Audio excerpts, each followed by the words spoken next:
Regular board meeting for Monday, December 18th, 2023. At this time, I'd like to ask Commissioner Lewis Weatherspoon if he would lead us in the Pledge of Allegiance and our invocation. All right.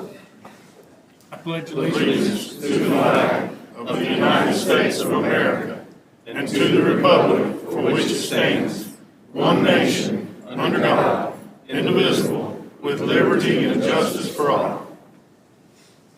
Please remain standing.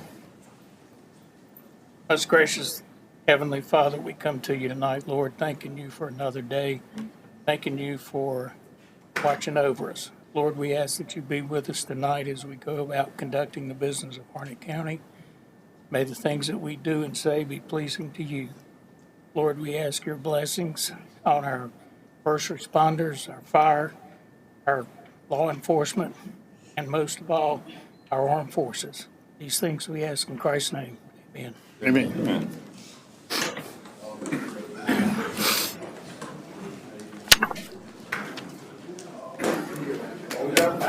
All right, ladies and gentlemen, would you consider additions and deletions to the published agenda? The chair would like to make an amendment to new business. Consider adding the Fayetteville Area Metropolitan Planning Organization, commonly known as FAMPO, the Fayetteville Area System of Transit FAST, Federal Transportation Administration, FTA, and the 5310 funding application for the Harnett County Rural Transit System. I'd like to add that as new business, item B. Is there a motion to approve the amended agenda? Chairman, I make a motion we approve the amended agenda. Second. Motion has been made and properly seconded. Is there any further discussion?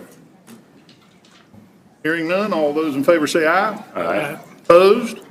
Ayes have it, Madam Clerk. Okay. 2 and 3. Item number 4, the consent agenda. Mr. Chairman, I make a motion to approve the consent agenda. Second. Motion has been made and properly seconded. Is there any further discussion? Hearing none, all those in favor say aye. Aye. Opposed? Ayes have it, Madam Clerk. Okay, item number 5, presentation of the county's annual comprehensive finance report for the year ending June 30th, 2023. Matt Brazel, CPA with Martin Ernst Associates. The floor is yours, sir. Thank you, sir. Chairman, members of the board, thank you for allowing me to take some time out of your board meeting. Just wanted to go over some highlights of your 2023 audited financial statements. This is a snapshot in time as of 6/30/2023. Some audit highlights: unmodified opinion, which means you received a clean opinion. That's the best opinion that you can receive. That means there was no, that your financial statements was in accordance with GAAP, generally accepted accounting principles, no findings or question costs, no material weaknesses or significant deficiencies that needed to be noted to management or board or anything of that nature. So overall, very, very clean opinion for Harnett County. Next slide. Just want to show the trend of fund balance, total fund balance in your general fund for the past 3 years. You can see a gradual increase there. So a total fund balance increase of roughly $22 million in your general fund, but we'll go into the details on the breakdown of the assignments, commitments, and different things like that on your total fund balance in the next few slides. Fund balance position in your general fund. This will show your unassigned fund balance for 2023, as you have your total fund balance of roughly $125. You have your non-spendables, which is your inventory and prepaids that you have to take out, stabilization by state statute. This is your accounts receivable. Committed fund balance, which is committed for debt service or debt service payments that has to be made in the upcoming year. Your assignments, which is either made by you, the board, or internal constraints by management, to leave you with an unassigned fund balance of roughly $51 million. And you can see comparatively to 2022, you had an increase of unassigned fund balance of roughly $9.5 million. This next slide here, as a measure of your reserves on hand, you look at about 8% is roughly 1 month's supply on hand to run the government if you had no, on your resources, everything like that. And so you can see comparatively for 2022 and 2023, you had an increase of roughly 3%. So you have roughly 4 months supply on hand if you needed to run the government with just reserves or unassigned fund balance there. Next slide, your general fund summary. Here you can see increases in revenues and expenses. Revenues increased by about 22 million, expenditures by about 12 million. And we'll go into a little bit more detail of your top 3 revenues and your top 3 expenditures in the next few slides. Property tax, this is going to be your largest revenue source for all local governments here. You can see about a $6 million increase or 8% due to the increase in the revaluation for 2023 there. Other taxes and licenses, this is going to have your local option sales tax, as you can see. And as we noted last year, I remember in the presentation, we had an increase there as well. So about a $4 million increase or 9%, which is consistent growth in sales tax within the county. So overall, this is good. And just to kind of put this in perspective here, overall, the most of the local governments that I've seen, that I've done presentations for and did the audit this year, their growth is not in that 9% range. It's typically about 5 to 6. So Harnett County is above the average right here for 2023 in sales tax. Restricting governmental, this will be your federal and your state grants. And since the pandemic and COVID and everything like that, grants are flowing through federal and state governments, and so this is going to fluctuate from year to year, but overall you had an increase of about $4 million, and it's just overall grant activity from the state and feds passing money down to for various aid. Human services, to go into your top 3 expenditure functions, and this is going to typically mirror your restricting governmental, the slide previously, because it's going to be a lot of it's going to be tied to your federal and your state aid, your DSS, your health, different things like that. So additional money received, you're going to pass that additional money to the recipients, different things like that. So overall, about a $1.7 million increase or 6% in human services. Education, you can see here, based on the graph, education expense went down, but overall the current expense allocation did increase for 2023. So you can see the breakdown. You had a large capital outlay expenditures in the previous year for education there, and you can see the breakdown of building, equipment, land, maintenance, everything like that. So overall, current expense allotment did not decrease for education, just capital outlay additions. Public safety had roughly about a $6 million increase or 6%. This was due to an increase in allocation to the rescue units, pay increases for emergency personnel, and premium pay for COVID and ARPA relief there, and also additional capital outlay in the current year as well. And just to touch base on your water and sewer fund and your solid waste, so your enterprise funds here, unrestricted net position, this is basically your fund balance if you want to compare it to your general fund. So overall, had a pretty good increase in unrestricted net position in your water and sewer fund, cash flow from operations, and your debt service, very, very comparable within, I would say, $100,000 of the previous year. And so what we're trying to compare here with cash flow from operations and your debt service is, do you have adequate debt service to pay your principal and interest with your cash flow from operations, and you well have adequate enough there. Solid waste fund, unrestricted net position, had an increase in solid waste as well from the prior year. Cash flow from operations and debt service very comparable to the prior year as well, and you can see that adequate cash flow from operations to cover your debt service, principal, and interest. And then next slide, just wanted to show water and sewer and solid waste had operating income in the positive there.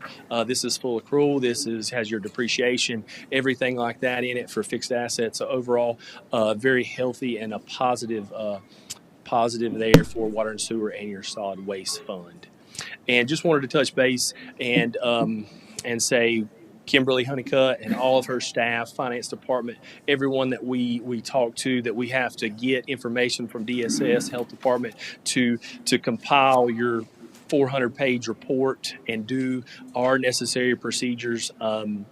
Everyone that we work with gets us everything we need in adequate time to be able to turn everything around and get it to the LGC on time. So we are very appreciative and very thankful for Kimberly and all of her staff and everyone within the county that works with us. And it's down to HR, it's down to DSS, it's everywhere. So we're very appreciative of that, and that's all I have.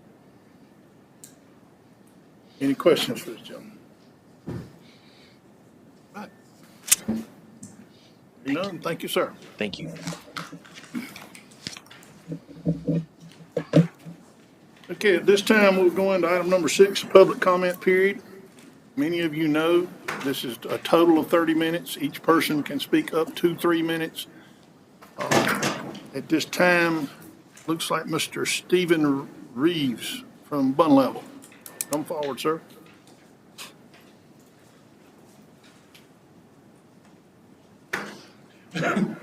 Good evening. I'm here in front of my county commissioners trying to request now a sit down with the head of your animal control. I was brutally attacked and mauled in my own yard on November 10th by 5 pit bull dogs that got loose from my neighbor's house. Since the day of the attack, I have heard from animal control this many times. Even last week, I put in a request to hear from the head of animal control. He was supposed to call me, did not. Now I'm standing in front of you. I want a sit down meeting with the head of animal control. I have a lot of questions about things that took place. I did have a county employee who stood there for 11 minutes and watched me get ripped apart in my own yard. So I am now requesting a sit down with the head of animal control. Thank you. Thank you. All right, Mr. Jonathan Tucker.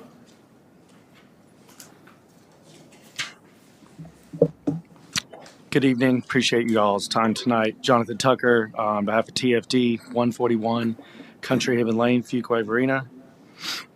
Commercial zoning along the heavily trafficked corridor like US 401 could lead to new retail, service, and dining options that would serve the surrounding residents while also creating additional property and sales tax revenue.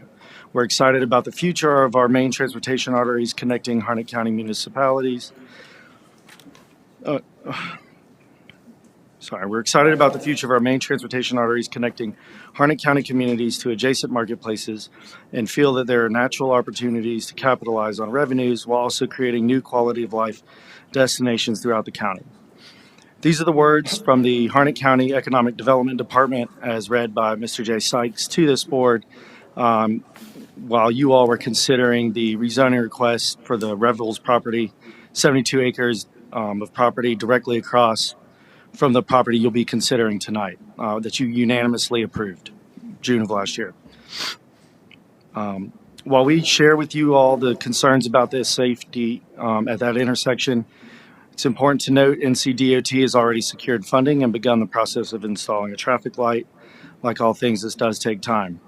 Rezoning this property will not slow this process down. It can only speed it up. You've already heard extensively from NCDOT regarding this and should understand by now that it's only through private investment that NCDOT has secured the money and funding for this intersection and for the improvements that are already in the works. This is a simple approval for a rezoning request. It's in line with the comprehensive use plan adopted by this county commission after hundreds of hours of study work and public input. The people of the county have spoken and have identified this area as the ideal development node for commercial enterprise. There is already significant commercial and industrial along this corridor. Approving this parcel's rezoning is what is best for the citizens of this county. Already this year, this county commission unanimously approved 18-acre rezoning for development half mile up 401. And as was noted at that time when it was approved, this is already a mixed-use area. When it's time for us to develop this parcel, we'll be subject to significant review by DEQ, Harnett County Development and Building, and NCDOT, almost certainly including a traffic impact analysis to be sure citizens receive a thoroughly analyzed project and a safe entrance to and from the development. We ask that you guys that this board holds its vote tonight because the people of this county deserve to know where each of you stand on this issue. We deserve to know that when we come before this board, we'll be treated fairly and equally, and that each piece of property will receive the same standard of review. We're not some out-of-state developer. We're just like the rest of the businesses that already exist in this corridor. We're small business owners who live and work here and want to see our community a better and safer place. We will work with NCDOT and Harnett County to do anything we can to expedite and make this intersection safer. I appreciate your hard work. Thank you for giving me the opportunity. Thank you. Thank you. Mrs. Moore.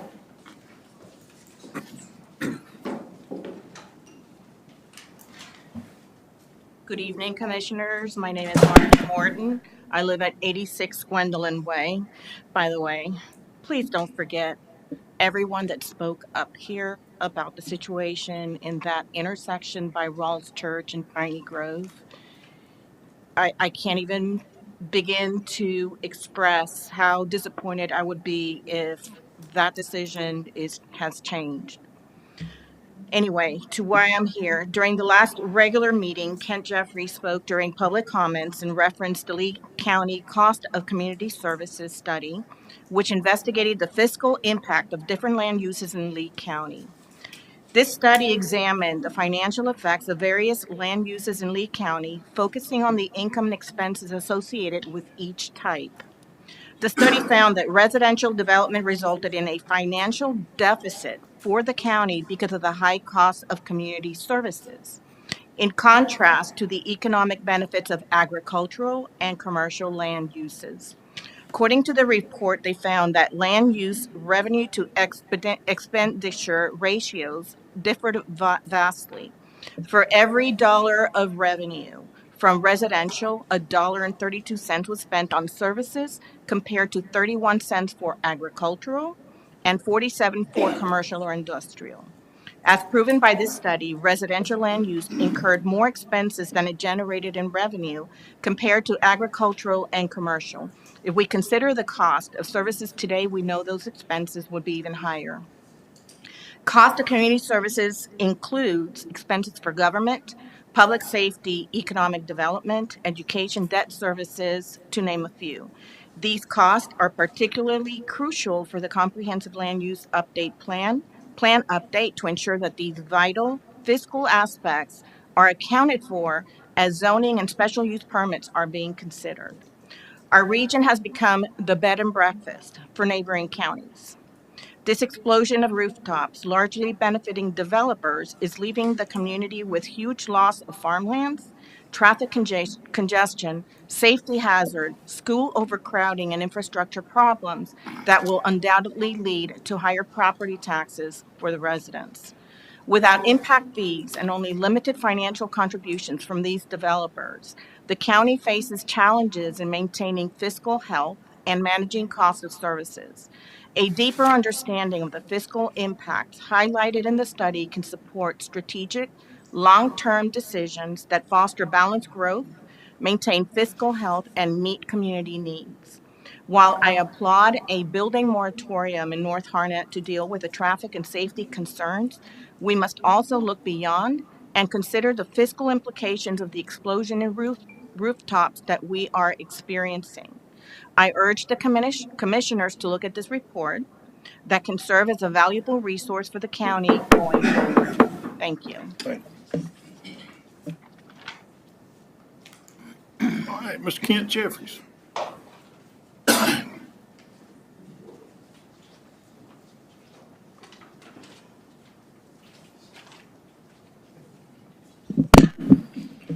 Thank you, Commissioners. Kent Jeffries, 747 Purfoy Road, Fuquay Varina, the Rawls Church, Collegiate Springs community. Discussion about a moratorium on building permits is on the agenda tonight again. Will there be serious discussion this time, or will that can get kicked down the road again? Another DOT study, bring them in again, do something else, instead of having a serious discussion about that. Folks are paying attention regarding who says what about this topic and who says nothing.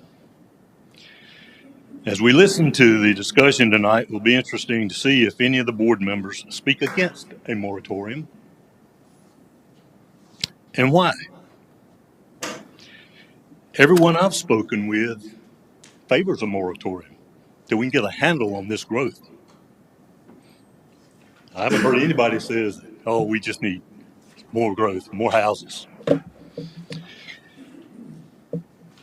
Actions, votes, words are going to be listened to.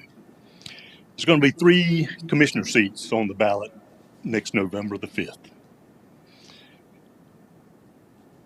Right now, there are 7 candidates that have filed for those 3 positions so far. People are going to be paying attention between now and when early voting starts for the primaries and when early voting starts for the general election. 2024 is going to be a very interesting year. Thank you. Merry Christmas. Ms. Brock.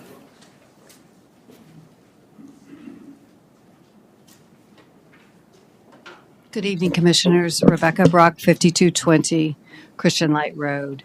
I've reviewed the CIP, and I came away with a conclusion that Harnett County is not charging its citizens enough taxes for the needs of the county.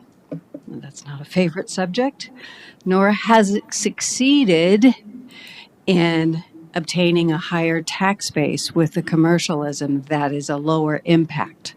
This kind of goes along with what Marge was saying about the tax base that residences bring, but it doesn't cover costs.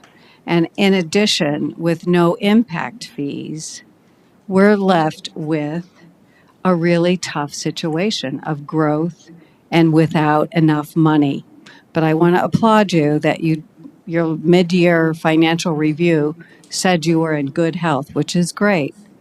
However, if we are at our highest debt ratio that you state in the CIP, and that borrowing may not be a possibility, and that economic development might take another 3 to 5 years to really feel it on the impact on a revenue basis, and there's no opportunity to charge impact fees because the General Assembly is not going to change that law, are there other funding opportunities that you guys could be discussing? Because we can't wait for some of these schools. We need better schools. We need a more consistent and wide coverage for law enforcement. We need health care that is covering all of our citizens, a better array of social services. Now, Don Gottfried said the commissioners kicked the can down the road 20 years ago. So this pressure that you might feel isn't your fault. It's just the reality of our life. And I'm asking you to start considering other alternatives, which may increase taxes a little bit, might be a little hole in my pocket, but it could be a betterment for our whole county. I know you have the Strong Roots New Growth as your moniker, and we need to have some stronger civic institutions here. So thank you for what you are doing, and I hope you dig deeper for the future because more homes, more people, and more needs are coming. Thank you. All right, well, no one else signed up for public comment. This time we'll close the public comment period. Go to item number 7, old business. Proposed zoning change for landowner TFD Incorporated, Jonathan Tucker, 7.49 acres from R30 to commercial zoning district in Hickory Creek Township, 401 in Rawls Church Road. Yeah, good morning, Mr. Chairman, Commissioners. As you recall, this was a rezoning case that was tabled at the last meeting. Public hearings closed. Staff recommends approval, and no vote was taken. And I'm here for any questions or comments. Any questions for staff? Okay, thank you, sir.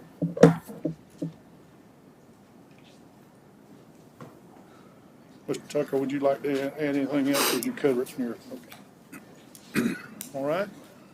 What's the pleasure of the board?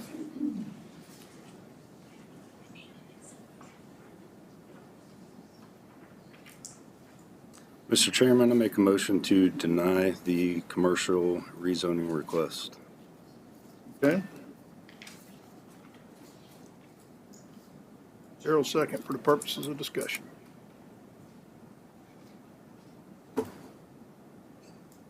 comments?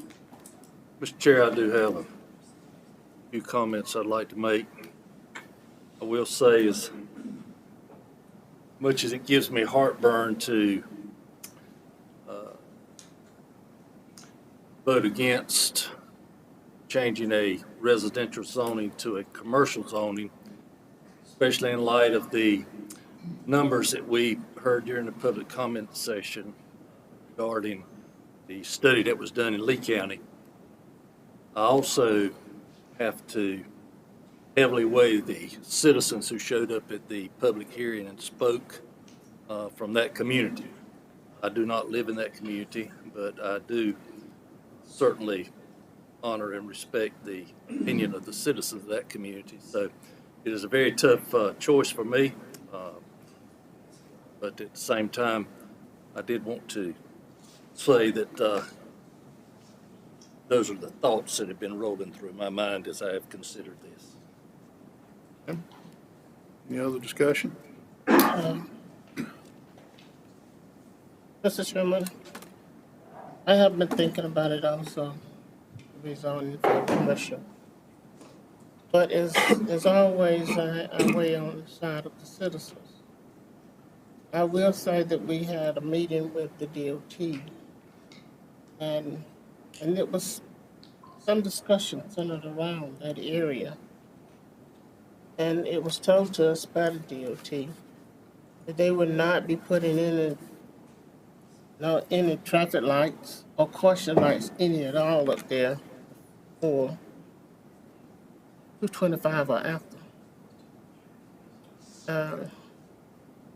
So it's a hard decision to make because I am much aware of the traffic issues and the traffic problems that we have on that road. So I must err on the side of the citizens. Maybe at another time it might be different. Thank you. Have we heard from DOT say they're not going to do any improvements in that intersection? That was what I was waiting for everybody to finish speaking. I spoke with, Coley, what was his name again? Lee Jernigan, as late as 20 minutes to 6. They have gone back and reviewed the process. They say that the four-way stop is completely out because of the volumes. They are still trying to work on it, but they've got a right-of-way issue with the church, and there's a pole just on Duke Energy's right-of-way that there's an issue, and it could be resolved fairly quickly, or it may take a while. He was very honest. He didn't guarantee anything, but they are still working on it. It's the only definite information I can give you tonight. So, As far as this rezoning goes, a couple of things. I think the land use plan allows for commercial in that area. And I've listened to citizens. One lady I remember specifically, I don't know who she was, but she stood up and talked against, not this one, but a different rezoning. And at the end of her comments, she said, but what we need are grocery stores. Well, I'm not sure. I think a grocery store is considered commercial. But if, if the people that live in that area don't want any commercial, okay, that's fine. We won't give you any commercial. I don't know what the owner plans to do with it. He may go out there and build 15 or 20 houses. It's zoned for that. So, willing to go along with what the people want.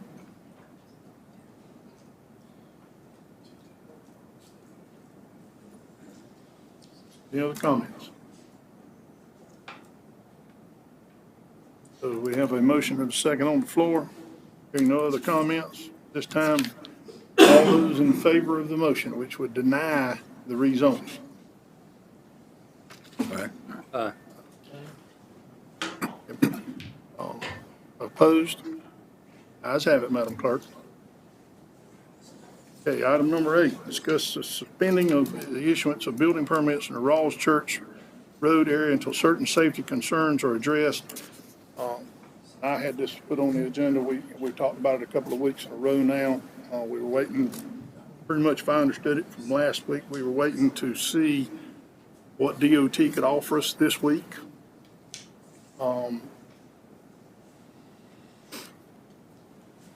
And although there's nothing certain, same thing I said a while ago, they're still working on it.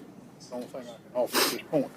Manager, do you have a comment, or do you just look I mean, I down think, on- no, you're exactly right, and I think that from our standpoint, the best we can hope for is what their timeline they provide now, and that they can maybe move it up. So we're looking at a 2024, probably at the earliest. If they say 2025, maybe in 2024 we can make it happen, but or they can make it happen. So we obviously hope that that's the case. We know that's their intent, and they publicly stated that they're going to install those traffic signals. So that's encouraging, at least. But that doesn't help our immediate situation as we deal with the houses that continue to get done in that area and the traffic that we know goes through that based on the numbers we already know about and the numbers that are going up. So we'll continue to ride on them in order to get this done as soon as possible and ask for regular updates. That's the best we can do as far as that part goes. Senior staff attorney Chris Appel gave you information as it relates to a moratorium and the steps that would be required and what would be required as proof from the county in order to be able to impose that on that area. So if that's something you want to do, there are some strict language that would be required and proof that would be required in order to justify such an action.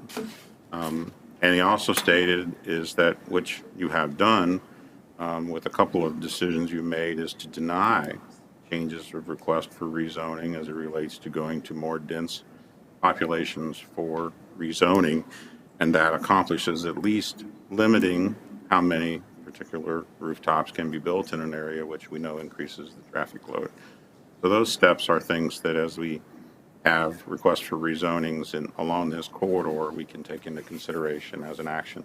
We may have the right to install a subdivision and houses, but we can deny the request to go to more dense housing, and that's something that the board can take, whether there's a moratorium or not. I would offer this at this point, based on my conversation with Mr. Jernigan, and Mr. Price we were on speakerphone in the back talking with him. He hinted around, Cole, correct me if I'm wrong here, he hinted around about putting up temporary signals. But he also said at the same time that if they sped up the permanent signal system, one would be about as fast as other. I think it's safe to say none of them are going to happen between now and the first day of January. And Mr. Appel's going to need some time to get, for the lack of a better term, get his ducks in a row.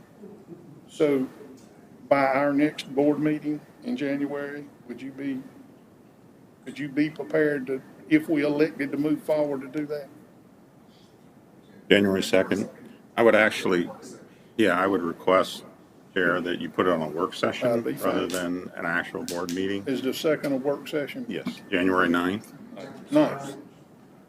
By the 9th, can you have your affairs in order on this? Mr. Chairman, I'd like to ask Mr. Appel to go through the steps again so that everybody's clear, because I think there's a misunderstanding that we could vote tonight to impose a moratorium before we walk out of here, and that's not the case.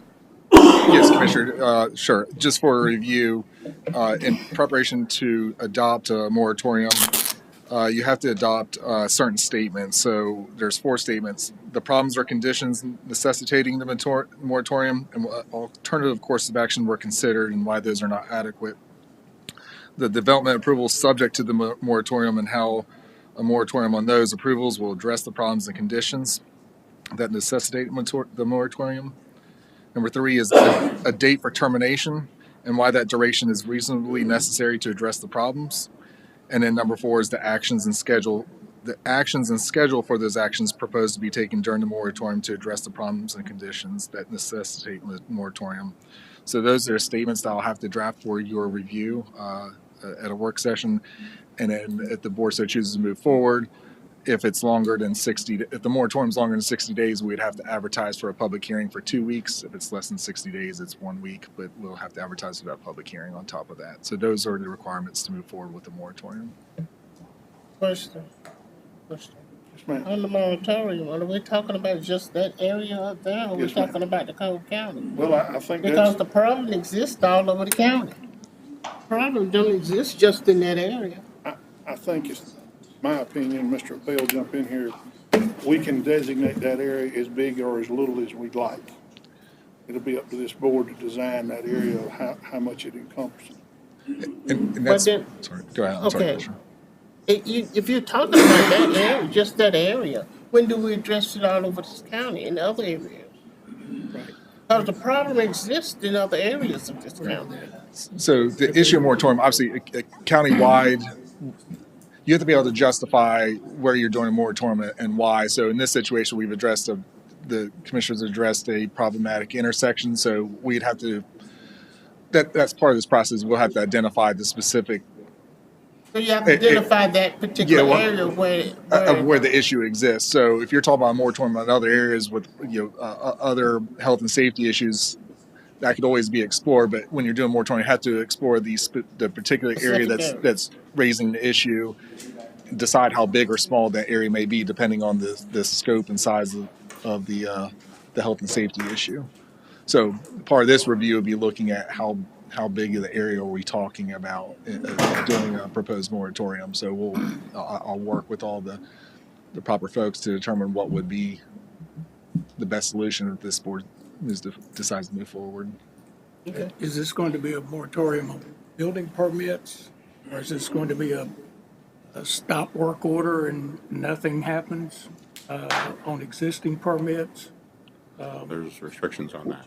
Yeah, because we have the authority to have a moratorium on building permits, withholding building permits, but there are the exceptions that are built into that statute. So anything that's currently underway would be exempt under a moratorium.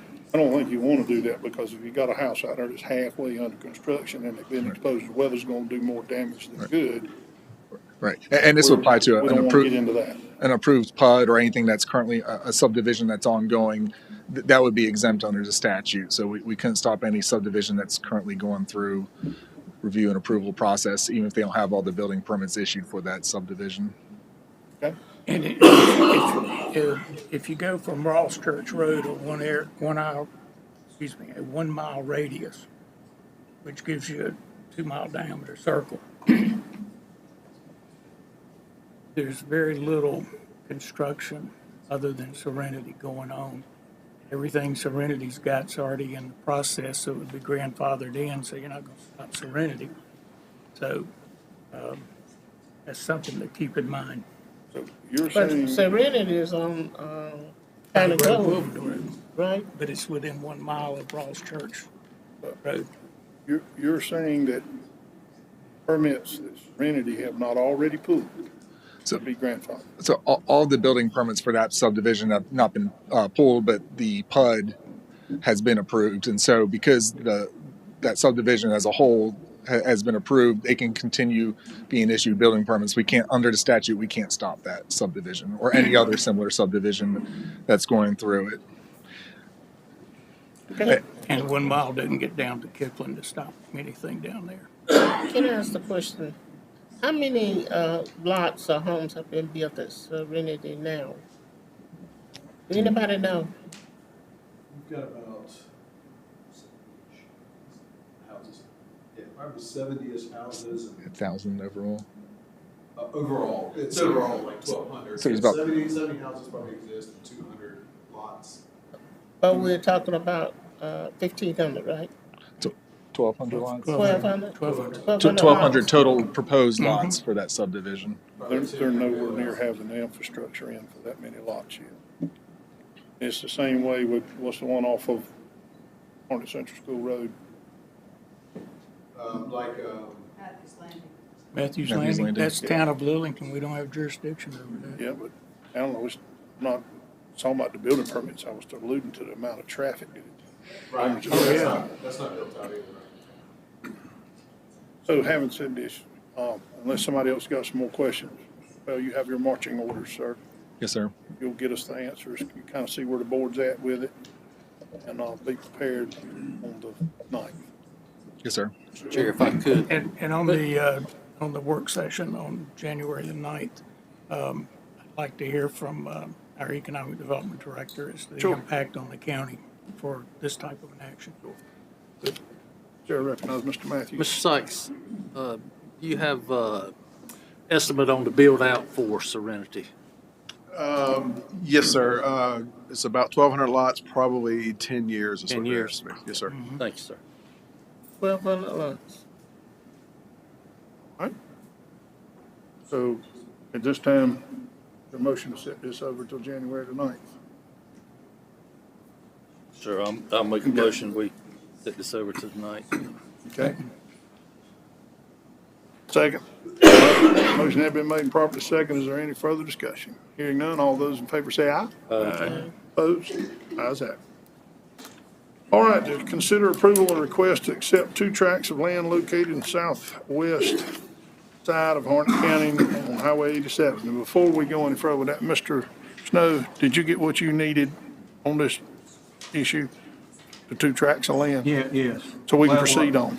Well, we're proceeding on with the proposed resolution that's in front of you, Okay. if you've seen that. And what that does is the board, before year end, which is what the donator is wanting, is basically accepting their donation and gift of these 2 tracts, subject to the legal staff approving the special warranty deed, which we haven't seen the final of that, and mainly subject to the 2 surveys being completed. Okay, well, at this time, I'll ask Mr. Matthews if he'll read the resolution. Resolution of the Harnett County Board of Commissioners to accept the donation and gift of real property from Lexington Plantation Holdings LLC. That whereas the County of Harnett, North Carolina, the county, is a valid existing political subdivision of the state of North Carolina, existing as such under and by virtue of the Constitution, statutes, and laws of the state of North Carolina, which permit the county to hold title to real property and further to accept donations of real property. And whereas Lexington Plantation Holdings LLC is a North Carolina limited liability company, LPH, which is the owner of 2 real property tracts located in Anderson Creek Township, Harnett County. That tract 1 is a parcel composed of approximately 197.79 acres, PIN number 9594-57-4183.000, which lies in an area located south and east of the gate at Lexington Plantation Residential Subdivision. The tract 2 is a parcel composed of approximately 263.51 acres, a portion of PIN number 9595-42-8914.000, which lies in an area located north of the gate at Lexington Residential Plantation. And whereas LPH has determined its desire to convey as a donation and gift to the county the 2 above described real property tracts with no monetary consideration to be paid by the county to LPH for the proposed real property transfer of title, the county desires through this resolution to gratefully accept the real property donation and gift proposed pursuant to the terms and conditions as hereinafter set forth. Now therefore be it resolved by the Harnett County Board of Commissioners as follows. 1, the Harnett County Board of Commissioners does hereby gratefully accept the donation and gift conveyance by special warranty deed from Lexington Plantation Holdings LLC as grantor to Harnett County, North Carolina, a body politic and political subdivision of the state of North Carolina as guarantee of real property tract 1, 197.79 acres, and tract 2, 263.51 acres, as previously described, together with express proper access for each tract to a public road. 2, the county's acceptance of this donated real property shall be concluded at such time that the special warranty deed from LPH is approved by the county's legal staff, and said deed is properly recorded at the Harnett County Register of Deeds office, which recording shall occur prior to December 29th, 2023. Prior to the deed recording, the county legal staff is directed to ensure that acceptable survey maps of the 2 donated real property tracts have been prepared and properly recorded by LPH. 3, the Harnett County Board of Commissioners, on behalf of the citizens of Harnett County, does hereby express its heartfelt thanks and gratitude to Lexington Plantation Holdings, LLC, for its benevolent donation and gift. Duly adopted this 18th day of December, 2023. William Morris, Chair, Harnett County Board of Commissioners. All righty. Mr. Chair, I make a motion that we adopt this resolution and accept this donation of land. There's no restrictions on it, so that might be an ideal location for an industrial park. Second, I second it. Okay, motion has been made and properly seconded. Is there any further discussion? Mr. Chairman, prior to taking a vote on this, I would make one correction. Based on the initial surveys that were received today by the legal department, by the county manager's office, the acreage on tract number 1 should state 198, I'm going to strike that, 191.98 acres as opposed to 197.79, and I had that corrected, a resolution for signature tonight. Okay. So you needed amended to say that the difference is in acreage, or? Yes. Okay. So if we just add a plus or minus to them, would that be sufficient? No, since we've got surveys showing this, you can modify the motion to reflect that change. Okay, tract number 1 was now actually what? 191.98 acres. 191.98 acres. And tract number 2? It's same as it is. 263.51 acres. Okay, so it's accurate. And I amend my motion to adopt this resolution based on the revised acreage. Tract 1, 191.98 acres. Tract 2, 263.51 acres. Second. Okay, motion has been made and properly seconded. Is there any further discussion? Hearing none, all those in favor say aye. Aye. Opposed? Ayes have it, Madam Clerk. Okay. Public input on recommended capital improvement program. Item number 10. Good evening. On December the 4th, we held our first public input session on the CIP, and tonight we're going to hold our second. It's very important to us that we get the public's input on our new projects, our current projects, and our future projects. Just as a recap, we have 14 new projects, and those are the ones that we have identified the cost, the scope, and the funding source.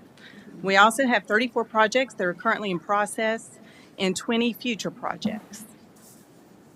And those future projects are the ones that we have identified as important items that are on our horizon, but at this time, we just don't have all the details of the project, like the scope, the cost, or funding options. And those projects can move forward at any point in time during the fiscal year. So unless the board would like to see any major changes, we would like to ask for your approval of the CIP after the input session. Thank you.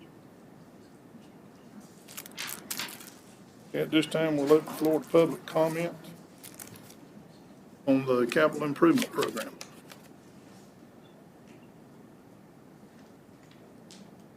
Okay, hearing none, this time we'll close the floor. Move on to item number 11. Consider approval of the recommended capital improvement program. Mr. Chairman, I'll make a motion that we accept the CIP Capital Improvement Program as presented. Second. Motion has been made and properly seconded. Is there any further discussion? I thought we had tabled the public comment until tonight. Did we not do that? We just went through allowing public comment. Do what? We just asked for public comment in the last line item, and nobody wanted to speak. Oh, okay. Okay, so at this time, there's been a motion and a second to approve the recommended capital improvement program. Any discussion? Hearing none, all those in favor say aye. Aye. Opposed? Ayes have it, Madam Clerk. This time, a public hearing regarding the revision of Section 2.1, the creation and appointment of the Historic Preservation Ordinance of Harnett County. This time, we'll go into public hearing. I didn't know if you want me to comment on the change again, Sure, Commissioner. by all means, the floor is yours. Commissioners, I brought this to you before with some optional language on the change, the makeup of the Historic Properties Commission. The one we decided to move forward with gives a little leeway to the board. So the change is now to say that instead of shall, it's that HPC should represent each of the 5 Board of Commissioners districts, but the Board of Commissioners may select no more than 2 qualified candidates from the same district, and then alternate members shall be at-large members. However, both alternates shall not reside in the same district unless the Board of Commissioners do not receive qualified candidates from different districts. So this language is to change it to give it a little bit more leeway.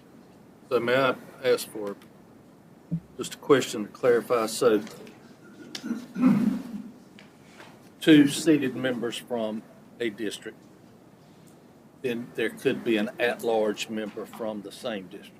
Correct. Thank you. So that means 3 people. Ma'am? That would generate 3 people. Uh, It could generate 3 people, right? Potentially. So the idea is, so the 2 alternates are at large. So there's going to be, obviously, regardless, there's going to be 2 members probably, or a regular member and an alternate from the same district. In this situation, it could be up to 3. The idea is to spread it around, but it was to give some leeway in case you don't receive any qualified candidates to be able to go to the same district. And this is only for the Historical Preservation Committee, Correct. not other committees. No, this just Historic Property Commission, and I did put the boundary on it that for the regular members, it would be no more than 2 regular members from the same district. Okay.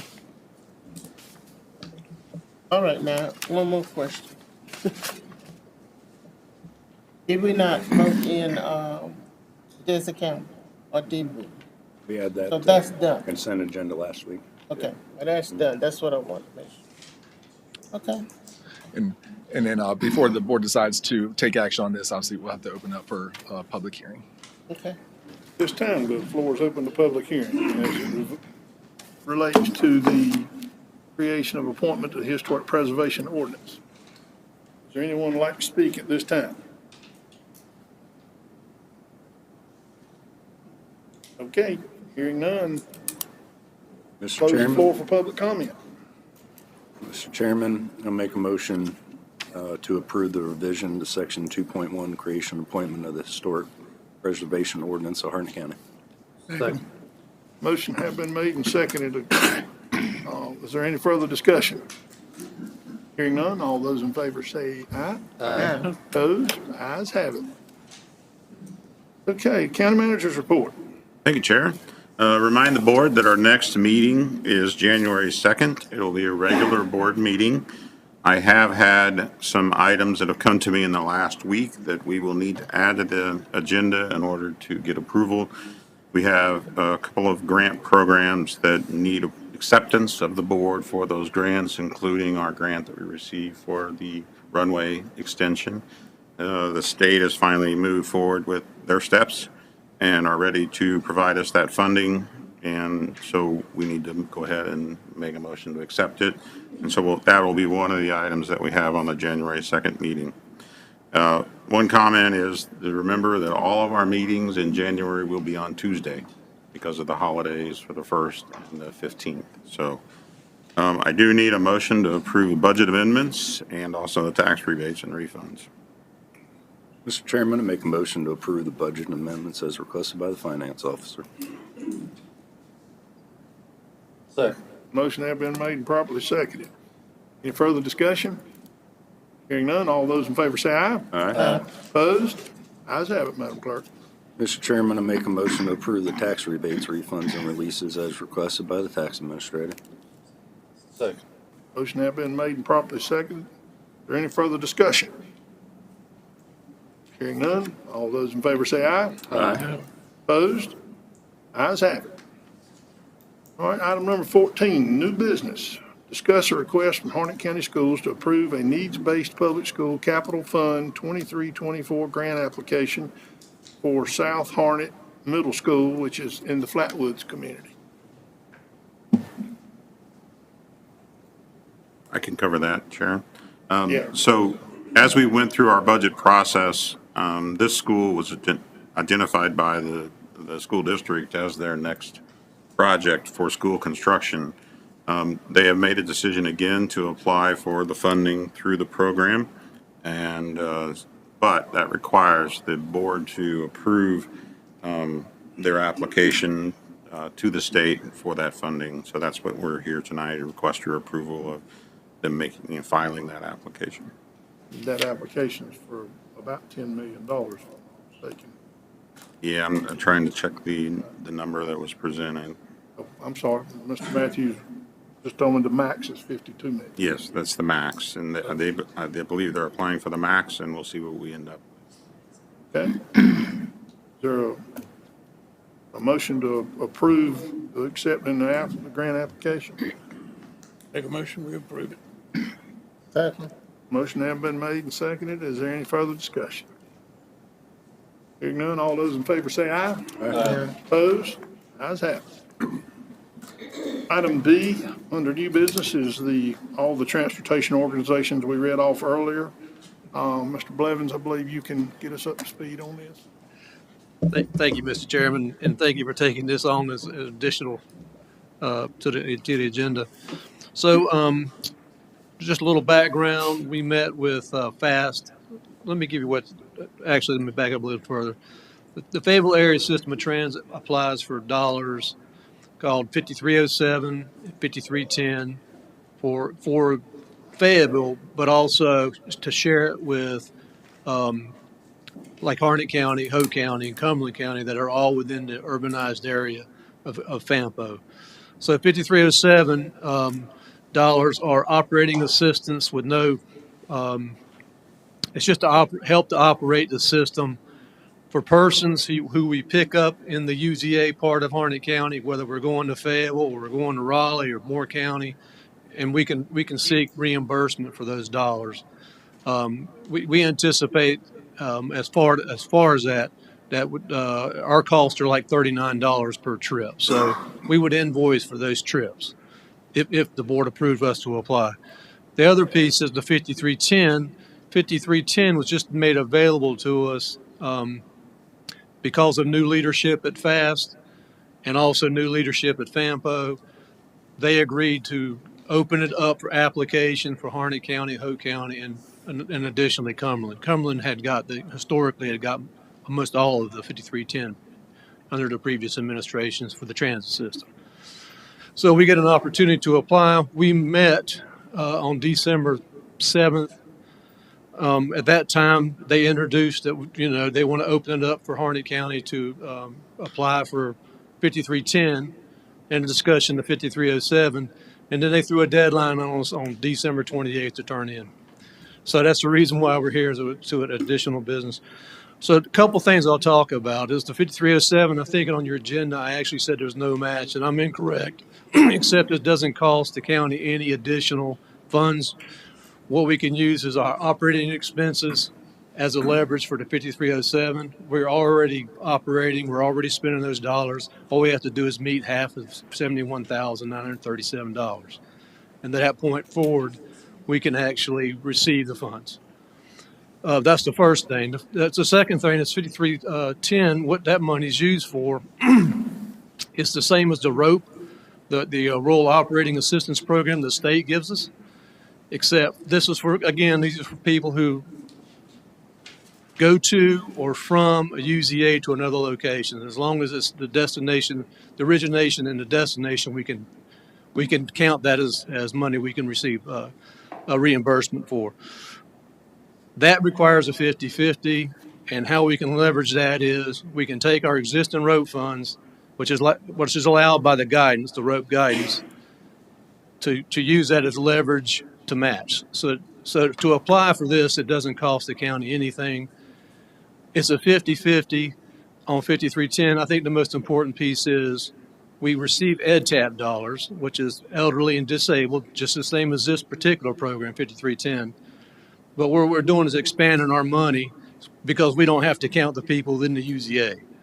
we can actually use this money to transport them because they're elderly or disabled. So it's a kind of it's a benefit.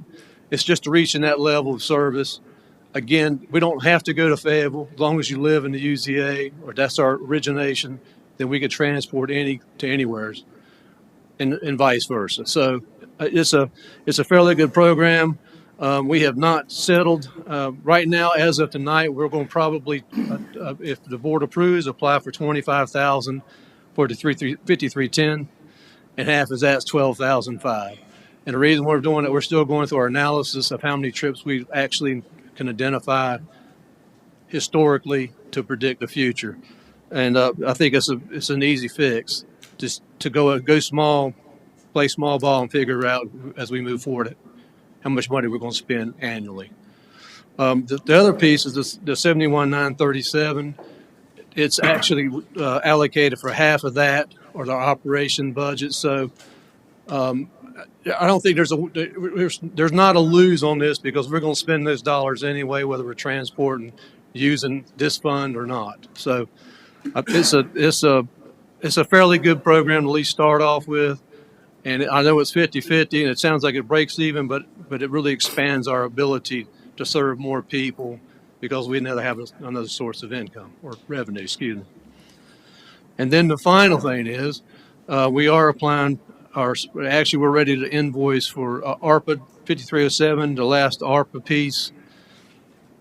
FTA allowed FAST system to extend it out, extended the period of poor performance, as they call it. And so we've already have an agreement. A couple of board members, I remember I don't know if all of you were here, but we had an agreement with Fayetteville to apply for those funds. It's taken this amount of time to get to this point because of new leadership, those kinds of things. But anyway, we're ready to invoice for $71,000. There's no match. We just put it in the coffers like it should be. So is there any questions? I have a question. Do you have enough vehicles? You know, you say you're applying for these grants. Do we have enough vehicles? Do we have to buy more vehicles? Ma'am, I would say we always need more vehicles. We have enough vehicles now to meet it. We're already transporting these people, Okay. so there's really no difference. No difference. I mean, it's just another pot of money that we can use to help with share the your own cost, program. help Okay. share the cost to the county. Okay, gotcha. Just wanted That's a to good know. question, though. Thank you. Okay. Any other questions? Mr. Flood? Mr. Chairman, I make a motion to approve the 2 project funding applications to be submitted to FAST. Second. Motion have been made and properly seconded. Is there any further discussion? Hearing none. All those in favor say aye. Aye. Opposed? Ayes have it, Madam Secretary. Thank you, Mr. Madam Chairman. Clerk. Excuse me. All right. Mr. Counselor, is there a need for closed session? No, Mr. Chairman. Okay. Mr. Chairman, I Motion to make a adjourn. motion to adjourn. Second. Motion have been made and properly seconded. Any further discussion? If not, stand up and go home.